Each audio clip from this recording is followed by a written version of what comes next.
Good Moana. Look, what's the Constitution, Moana? Constitution's just a flash Pākehā word, I think, for the rules and regulations, if you like, that people develop about how they wish to be governed, and it includes the values upon which they want the institutions of governance to be built, the ways in which representatives may be chosen to implement governance policies or whatever. And the analogy I often draw, although it's not exactly accurate, is that it's like the kawa on our marae, that the kawa sets the rules and regulations, the way you're meant to behave on the marae. Why do we need a constitution? I don't think, first of all, you need a written constitution, but I think that it's helpful that any society has a set of basic rules within which people should be able to operate, so that people have a sense that certain types of behaviour are acceptable or unacceptable at this time, that certain things need to be preserved because they're worth preserving, and so on. I think it's just every human society develops its own basic kawa, its own basic set of really what are moral or ethical guidelines. Pākehā societies often have written those down and institutionalised them. I don't think you necessarily need to do that, and I certainly don't think our people should attempt to institutionalise them within a Pākehā parliamentary system. But the constitution in a political sense just gives that framework upon which everything else can grow. What's the constitution going to do for Māori? Well, it depends what the constitution is. If it's a constitution based on who we are, based, if you like, on our history and our traditions and our sense of place, then it will actually enable us to institutionalise, if you like, decision-making processes, the ways in which our people react one with another, the values that we believe should underpin the way we interact with each other, and so on. And I believe that prior to colonisation, there was that constitutional framework in place. It may have differed from iwi to iwi, hapu to hapu, but there were very clear ethical frameworks, if you like, within which our people operated, and it governed everything from the ways in which you could go to war to the ways in which you named your children. And part of colonisation's purpose is to take that away and replace it with something which they can impose that is theirs. And so what a Māori constitution would do would be rebuild some of that stuff that colonisation took away.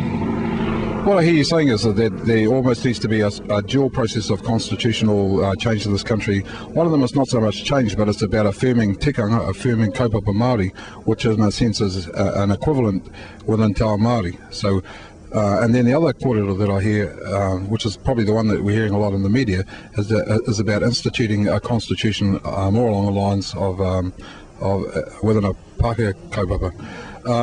So in one sense I hear you saying what we need to do is to strengthen and to spend more time developing our own kaupapa Māori, and in that, in a way, that is our own constitutional baselines, if you like. In terms of the other debate, which is the debate that we're hearing a lot about at the moment, enshrining some kinds of constitutional controls over the power of government, why would we need that? I don't think we do, to be honest. And I'm interested in the way that Helen Clark is framing the current debate. We need to have a constitutional discussion to find out what the place of the treaty is. Well, I come at it from a different point of view. What relevance is their constitutional framework to the treaty? And that's the debate the Pākehā need to have. The debate we need to have is the sort of debate our tūpuna were having in the 1820s and 30s. What framework do we need to work among ourselves, and within that then relate to these new people who are coming here? So I think they're quite distinct debates, and I don't like the way that, if there is going to be some sort of commission of inquiry, the way that its terms of reference will be framed, because it will entrench the Pākehā model and therefore the Pākehā values on top of whatever we might seek to develop. So you see a danger of that constitutional process subsuming subsuming our own tikanga and our own rights? I think it will swallow our tikanga and then spit it out. It will, if they have a Royal Commission, I should imagine they'll have 5 commissioners, 2 will be Māori, it will probably be chaired by Sir Paul Reeves, and they will listen to Māori people, and then they will go ahead with their own Westminster-style constitution and perhaps institute a daily karakia instead of the Lord's Prayer. I think they will take it, use it and spit it out. Yeah, you mentioned Paul Reeves, who was one of the key players in working with in the Fijian situation to develop the Fijian constitution. In hindsight, now that a bit of time's gone past, how did that actually work out, do you think? Well, I said at the time, and sadly what I said has come to pass, there's been coups since then, is that it in the end saw a constitution only within a Westminster parliamentary framework. It assumed that democracy can only be served through one person, one vote. When I worked on the Constitutional Commission in East Timor, what we were asked to do by the people and what we tried to do, but it was subsequently rejected, largely because of the influence of the World Bank, was this is how East Timorese people see democracy, and what they saw was there had to be one vote for one person, but there also had to be some voting representational recognition of their traditional, what I would call iwi hapu structures. Those were the words they used. So that you could actually have a parallel franchise, and that would be an East Timorese way of defining democracy.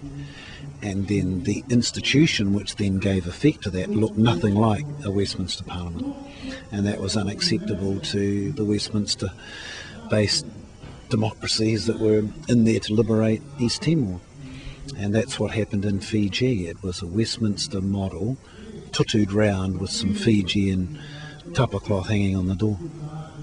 So what do you think the response of our people should be to the current call for constitutional inquiries and things? What are the steps that you think we need to take at the moment in order to further what we need to do? I think the government, whatever their motives, should be encouraged to have that debate, but I don't think our people should accept. In fact, I think we should actively reject the idea of a Royal Commission, because the Crown will set its terms of reference, the Crown will choose its members, and it will be framed within that Westminster model. What I think would be a better process was that the Crown should make pūtea available so that we can develop our own wānanga among ourselves, and that will require not just a kōrero about the mechanics of a constitution, but the sort of issues you've spoken about over the years. Let's go back and identify the values. Let's go back and go through that whole process of walking our people through what's happened and so on, and then we will get to the point where we can discuss a constitution.